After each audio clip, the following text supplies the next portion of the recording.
Hello and welcome into Brewcast for Amazing Brew on the SB Nation Podcast Network. Luke Ghiardi here with you along with Scotty White on Monday night, October 17th, as we head into Tuesday, October 18th. 7 weeks into the college football season, Michigan coming off a drubbing of Penn State at the Big House Saturday, and we are live here on Monday night on the Amazing Brew YouTube channel. Appreciate those of you that are hanging out with us here tonight. If you're listening on the pod on Tuesday, we go live every Monday night. Make sure to subscribe, hit the like button, hit the bell so you know when we are going to be going live, and go ahead and join the conversation in the chat. And as we look back on a great Saturday that was, Scotty White, how are you doing today, my man?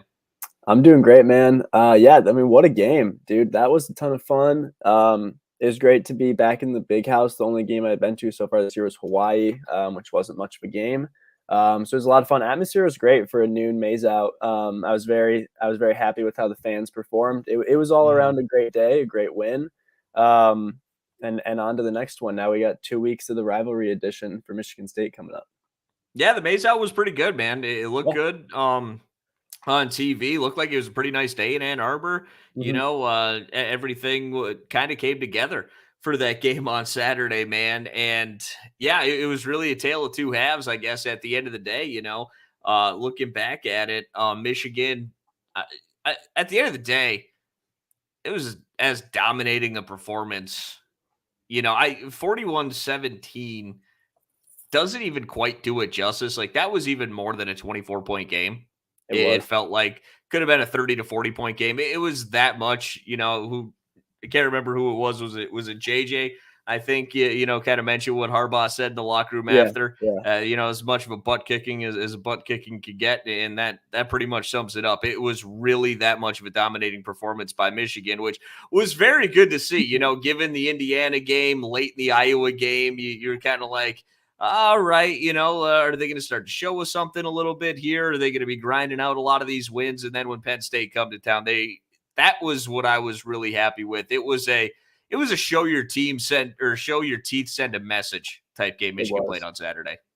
It was, yeah. It was funny because obviously for a second there, I mean, Penn State was up 14-13 in the late stages of the first half. They went up 17-16 in the early stages of the second half.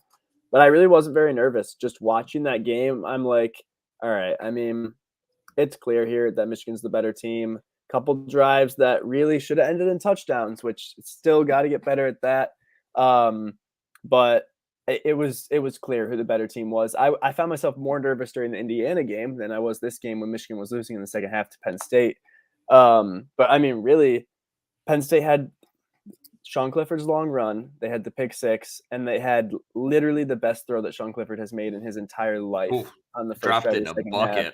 He did. It was a great throw, and I give him credit. But outside of those three plays, I mean, that's what set up their 17 points. Outside of those three plays, it was all Michigan, and they were pretty fortunate, I think Penn State was, to get 17 points out of those three plays.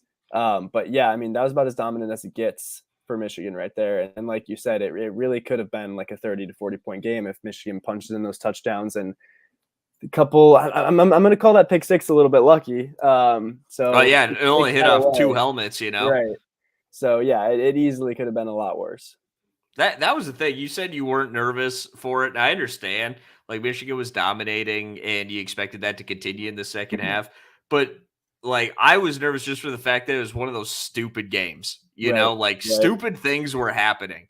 And Penn State didn't belong in that game. It was great that Michigan was even able to salvage the lead after the stupidness that took place in that first half. But ultimately, I'll be honest with you, I was surprised. Like, I thought Michigan would win, picked Michigan to cover. I thought we'd see some different things. I thought we were going to see, maybe some play action. I thought Michigan was going to beat them through the air a little bit. They didn't need to, man. I was not expecting Michigan to rush for over 400 yards and over 7.5 yards a carry. Like, that ultimately is just not what I expected to happen. Sometimes I really don't know what the hell Manny Diaz was doing out there with some of his defenses going light boxes.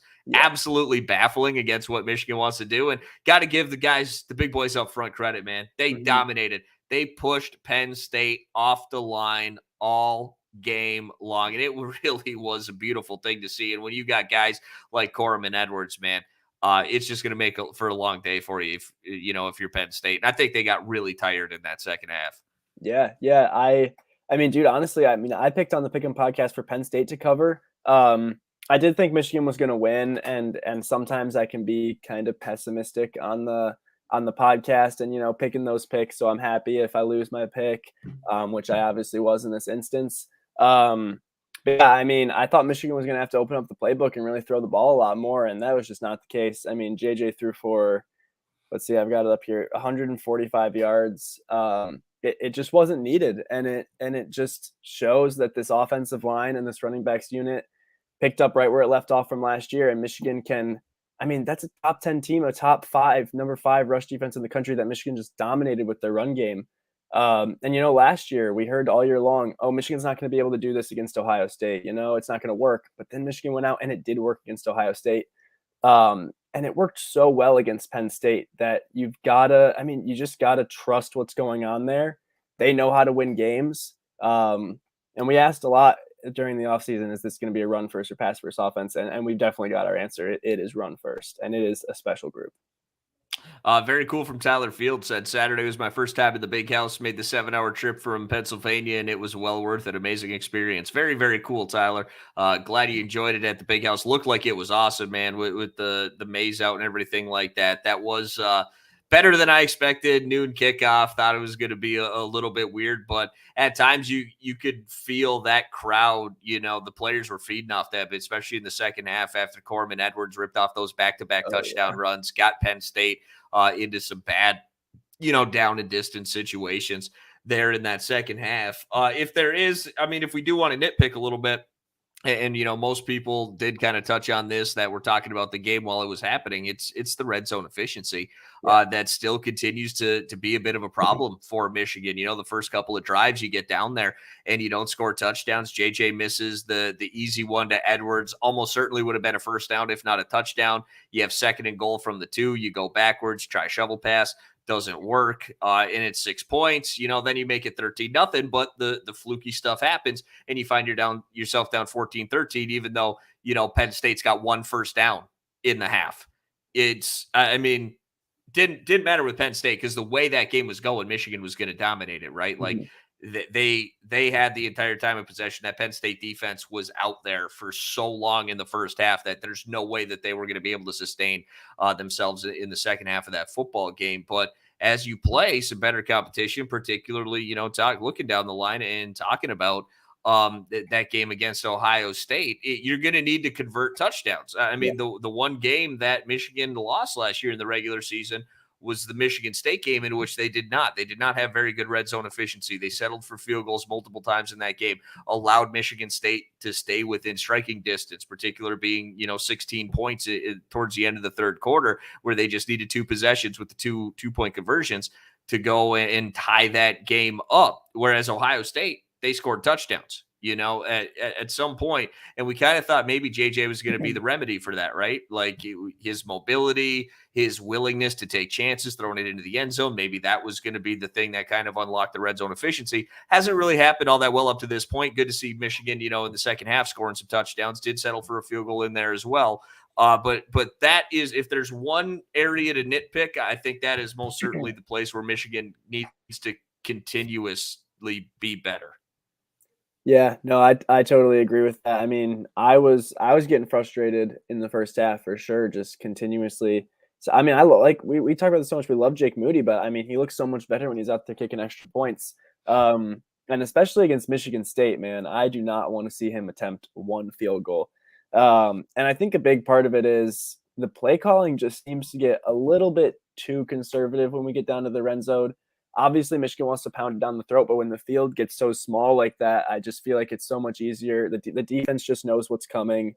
I really don't like when they go from under center, to be honest with you. Unless you're setting that up for a play action. But even that, that's what the JJ interception was on. Penn State was kind of ready for that, especially when you're having success out of the gun, out of the pistol, and you're spreading these guys out. You have the threat of pass that are covering all the blades of grass, and you know your offensive line is up there dominating. I do think, like, I know it's, the old school thinking is let's get the big bodies in there. We'll block it. You only need to push a couple extra feet. But like Penn State was able to do, they were able to suck that end down inside a little bit on the one that stopped, McCarthy, and Michigan's pulling a guard out there to try and kick out, but he gets so much depth in the backfield. Corum runs into him, and the play is dead. And all of a sudden, you go from second and goal from the 2 to third and goal from the 5, and it completely changes everything. So I think you just got to stick with what works in my mind. And I think Michigan is really, really good. They're at their best when they're running the football out of the gun or out of the pistol. Yeah, no, definitely. And just, some creativity mixed in there, like the touchdown in the red zone against Iowa on the first possession of the game, little end around to Ronnie Bell, just, getting your playmakers involved in space. Because like you said, against Ohio State, I mean, that's leaving points on the field. And it's not going to work against a team that's that good, and on the road in that environment, it's going to be tough, and Michigan's going to have to take advantage of every single time they're inside the 20. I mean, it was exactly how the game went last year. Michigan capitalized in the red zone, and Ohio State didn't. Michigan was able to hold them to some field goals where on those possessions, if Ohio State maybe turns those into touchdowns, then we've got a game there at the end. Yeah. So, and again, we're just nitpicking here because it was a really good game. It was a full on ass kicking. Like at the end of the day, and that was the type of game that I guess we were kind of waiting for, right? Like, obviously, in the non-conference, Michigan didn't have any struggles with Colorado State, UConn, and Hawaii, but did at times struggle with Maryland. In the third quarter, did struggle a little bit with Iowa. Was tied at 10 with Indiana. I mean, so we've seen it, right? Like, they haven't put a full 4 quarters together. And I will say, I felt like this was a full 4-quarter game. I understand that they were trailing 14-13 and 17-16 early on in the third quarter, but it never even felt that close when it was happening, other than like, oh, what the hell else is going to go wrong in this game? It felt like it was Michigan's game to lose from that very first drive, right? Like, the only way that Michigan was going to lose that game is if they continued to shoot themselves in the foot. It is not going to be anything that Penn State was going to be able to do to them to stop them. It was going to have to be on Michigan to stop themselves. Yeah, no, and a game that that came to mind for me watching it was that Florida game to kick off the 2017 season. Yeah. Where it really looked like, oh, Michigan's the better team, should really win that game. And then boom, just like that, a couple pick sixes for Florida and they were winning, but it was still just a really dominant game. And yeah, I mean, it was as complete as it could be, really, outside of, like I said earlier, those 3 plays. And yeah, it's really interesting because I really think that Michigan was just, they needed a big game. I mean, they really had not played like Maryland, Indiana, and Iowa. You get into Big Ten play, and it's up a notch from the non-conference. But I mean, just the way, obviously, Maryland and Indiana are not traditionally good football teams. The way Iowa's looked, they didn't have that big game feel. It felt like Michigan kind of sleptwalked for a little bit in all 3 of the games. And then this one, it was a big game. They had the big atmosphere, and the players were ready from the get-go. And that was, it was, I'm not going to lie to you, I didn't know really going into this game how good this Michigan team was, just because we've had some of those lackluster performances so far. But this showed, I mean, Penn State is a good team. You can't argue that. Obviously, our rival fans are, if Michigan beats somebody, then they automatically suck and it wasn't a good win. But Penn State is a good team. And to be able to go out and do that against the top 10 team shows that Michigan is very capable of beating Ohio State, winning the Big Ten, and getting back into the college football playoff. That's I mean, I understand people may have made a little too much of the win against Auburn because it was, we know what Auburn is here this year, but that's still a really hard place to go and win. Yeah. Like, at an SEC school, and, a team like Auburn that's had some success, and has played with some teams even this year. This is a good question from Mark R. Edwards. He said that interception regarding JJ's didn't bother me as much as the quarterback sneak for 60 yards. Yeah. That is a mistake. That was alarming. Who missed that assignment? Well, first, not a quarterback sneak. It was a read option. It was a tempo. It was a tempo play on 3rd and short. And it was a good read by Sean Clifford first and foremost. Iabioki, he crashed down the line, would have made the stop had Clifford not kept it. But also, if you watch the play, Michael Barrett is actually in good position, but I think it was number 78, the offensive lineman for Penn State, did a good job of kind of kicking out Barrett, and Clifford made an incredible read and a really nice cut into the open area. I'm not exactly sure where the safeties were. I haven't seen the all-22, just the kind of line play that was going on with the TV angle there. So not sure if those safeties had come down and crashed, which I think that they did, but Barrett did his assignment. It was just a good play by the Penn State offensive lineman to kick him out enough, and a really good play by Clifford to find that seam. So it's unfortunate. Obviously, you don't want that to happen, but the way things were going, like you go back to the first two Penn State possessions, and they were able to crash, particularly on that third and short. Mike Morris made an incredible play to build that wall on that opening Penn State possession to stop them on 3rd and 1. And, again, if that's not a read for Clifford, if he doesn't have that option, if it's a straight tempo like Michigan does sometimes where they just give it to Corum and they try and crash, Iabioki makes that play. Right. And Penn State's punting that football. It just ultimately was one of those plays. Barrett was in position, got kicked out. Clifford made the play. You want the second level to recognize that and stay at home instead of crashing. They didn't. Michigan's going to get it corrected, but sometimes, and that's the thing we've seen over not only this year but last year in this defensive scheme, sometimes Michigan does struggle with tempo, and that's an area that you want them to improve. But we're a year and a half in, and they haven't improved a ton in that aspect.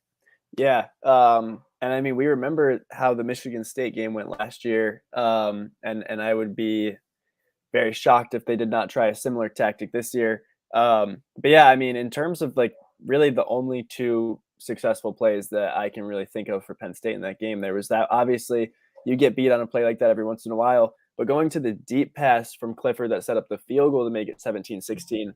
I think it was DJ Turner was on the coverage. It was, yes. And he had perfect coverage, dude. Yeah, it was great. You probably, you're hoping, and it's happened a couple of times to DJ on the outside where a guy's got to step on him. The thing about him is he makes you throw a perfect ball. Yeah. But there have been times where he's not necessarily running stride for stride. He's a step behind, which allows if it's going to be a perfect throw. And there's one guy that they're going to see that is more than capable of making those throws. So, you're kind of hoping that gets corrected. I know we're not going to spend a lot of time talking Michigan State since it's a bye week. We're going to talk a lot about it coming up next week. And I know Scotty's going to go ahead and talk a little bit about it a little bit later on. But Jaden Reed's going to get a lot of 50-50 balls. I'm sure, DJ Turner's going to spend a lot of time covering him. And again, he was in great position. There's no question about it. It was a perfect pass, and DJ played it perfectly, right? Turn and run his stride for stride, looking for the ball, not going to get called for any pass interference. Clifford made a play, but ultimately Michigan's able to hold him to a field goal there. And that was, that was a major thing. I thought Mikey was incredible again. He's been an unsung hero of that defense. I'll tell you what, the play he made on the third down after that Clifford run. Here's another thing too, right? Like, think about this. Think of how hard Penn State had to work it and how lucky that they had to get with these plays that they made after the Clifford run inside the 5. Dude, they had a 4th and goal that they had to convert, and Mike Morris was a half step away from making the play that would have turned Penn State over on downs. Like, they had to work their ass off for that touchdown. They needed a double doink off 2 helmets for a pick 6. They needed a perfect pass to even get themselves in a field goal range in the second half. Like, the defensive performance was out of this world for Michigan on Saturday. And that's what I was honestly, I mean, I've known how talented this offense can be, but the defense looked so good. I mean, with the field goal there and the perfect throw by Clifford, I wasn't even mad. I was like, you know what, whatever. That's a perfect throw. Coverage was great. Held them to a field goal, and honestly, I'm not that worried about this game. We have been absolutely dominant, but the defense, dude, in that game was just so good to see. I mean, against Indiana, they struggled a little bit in that first half. I mean, they looked dominant in the second half, but we just haven't seen that complete game yet. And obviously it's just, for me, I'm just thinking, and for 99% of Michigan fans, it's just thinking, is this going to work when we're playing against Ohio State, and how good that offense is, and just to see the defense put up such, obviously Stroud is going to be a better quarterback, and Ohio State's going to be a better team than Penn State, but the defense was absolutely dominant for 4 quarters. The offense was absolutely dominant for four quarters. I mean, like I said, it just shows what this team is capable of, and they seem to be capable of everything that we thought during the offseason. They are just unbelievably physical. Yeah. Like that's both sides of the ball. It's truly, truly remarkable. Here's another question from Mark here. You guys have any insight as to why JJ didn't throw it into the end zone the entire game?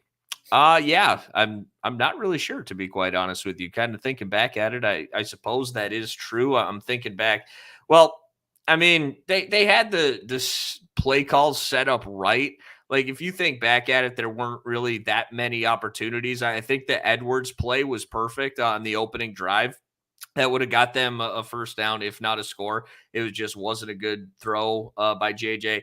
I will say, did not like the shovel pass call on 3rd and goal. That's another thing.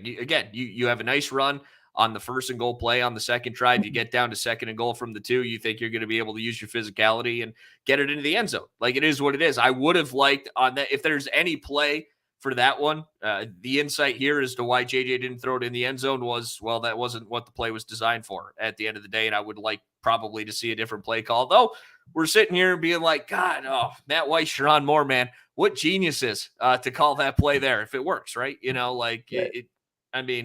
I'm not, the shovel pass seems to be getting a lot of play here this year, not only at the college level, but at the NFL level as well. And I don't think I've seen the shovel pass stopped more in my life than I have this year, though people keep trying it. I'll tell you one thing that I'm surprised we haven't seen, because it was so popular last year in this state, was the damn flea flicker. Dude, we have not seen a single one of those here this year. I don't have, for those of you that watch Michigan State every week, I don't.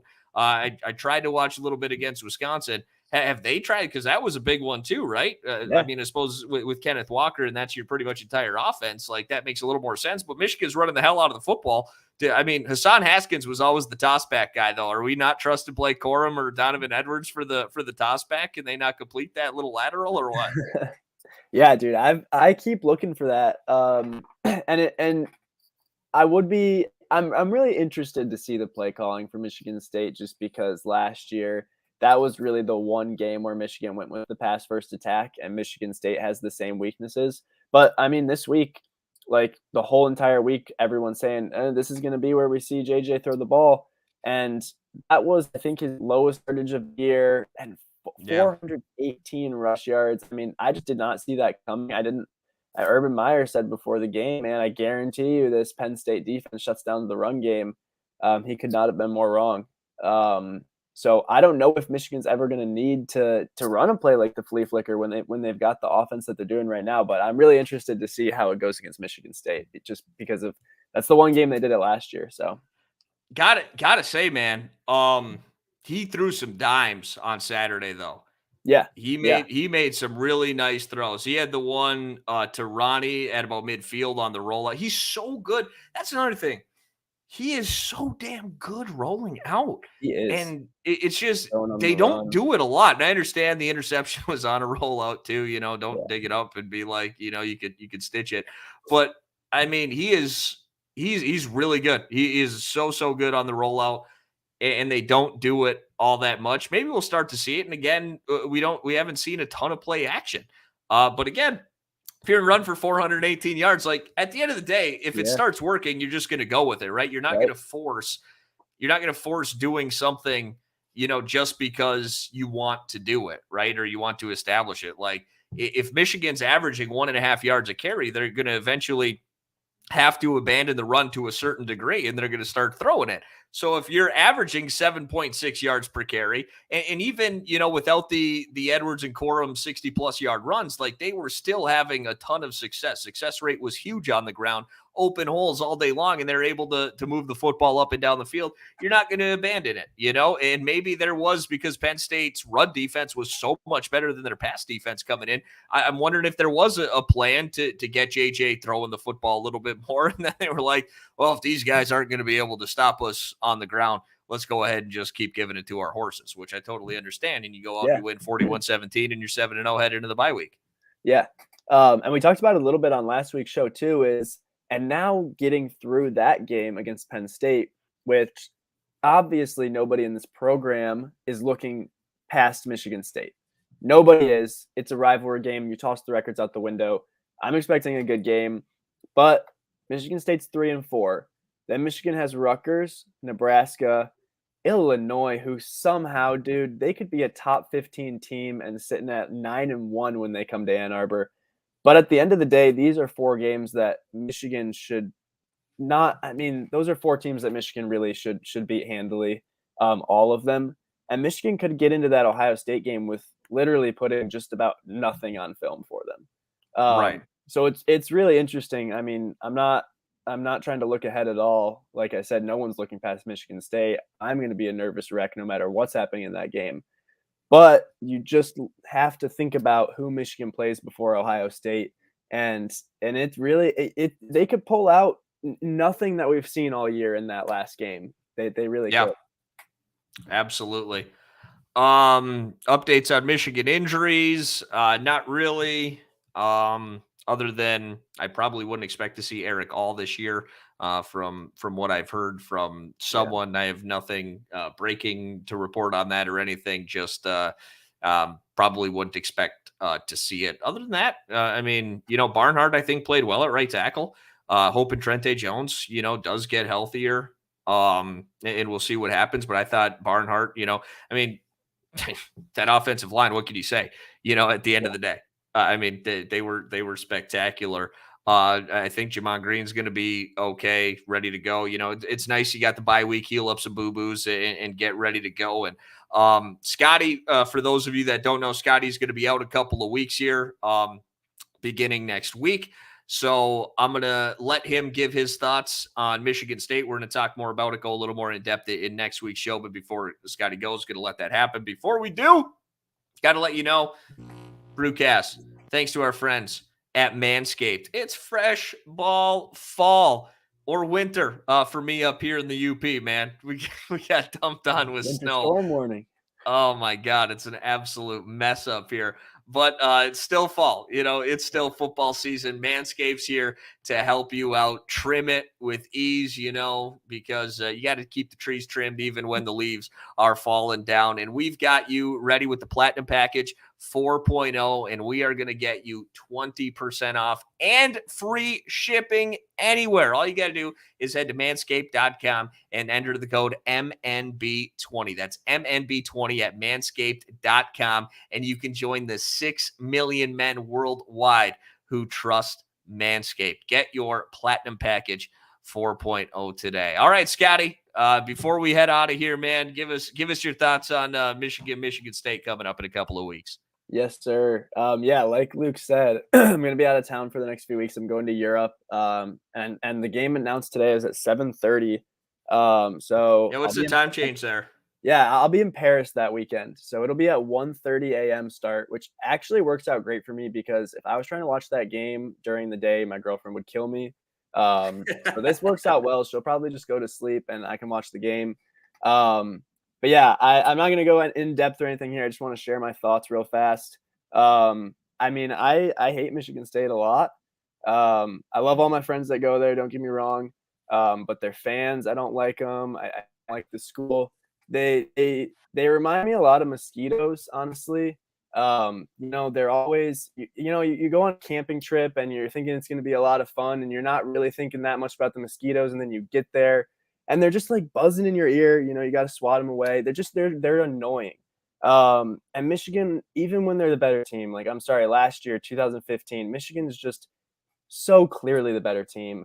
And they still beat us. And you got to give credit to them where credit's due. But this year, just absolutely no excuses. If Michigan wins by 28 points, I won't be happy.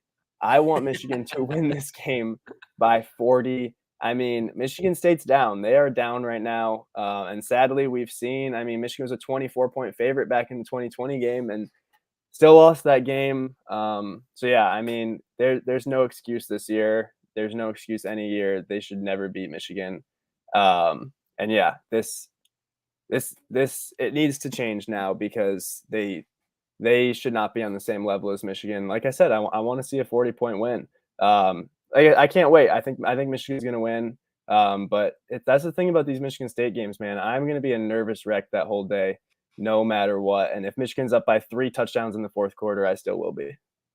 So how are you gonna handle it if you can't watch it live? Or like are you gonna stay off Twitter while you're over there? How's all that gonna work? Yeah, it's gonna be tough, and I'm a little bit nervous because turn off your notifications from like ESPN and Bleacher Report and everything like that. I might have to do that. I don't know how it's gonna work there. I'm hoping I can just log into my Xfinity account and watch it on my laptop or hook it up to the TV. I honestly have no idea, so I don't really know until I get there.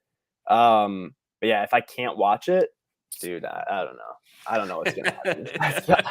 I don't know if I'll be able to handle that. Well, that's the thing, man. If she wants you there, if she wants you around mentally while you're over there, right? Like you need to be able to stay up to right. date. Exactly, because it'll be a mess if I can't watch the game live. I'll just be too nervous. It won't be enjoyable for anybody. So let's hope I can get it on my laptop. Maybe hook it up to the TV with HDMI. We did luck out big time. Airbnb canceled all of our stuff. And then I was working all day with it, and now they're paying for us to stay in some real nice places. So I'm pretty excited. Nice. Yeah. Hell yeah, man. Ended up working out. I love that, dude. Yeah. All right, man. So any final thoughts on it before you head out of here for a couple of weeks?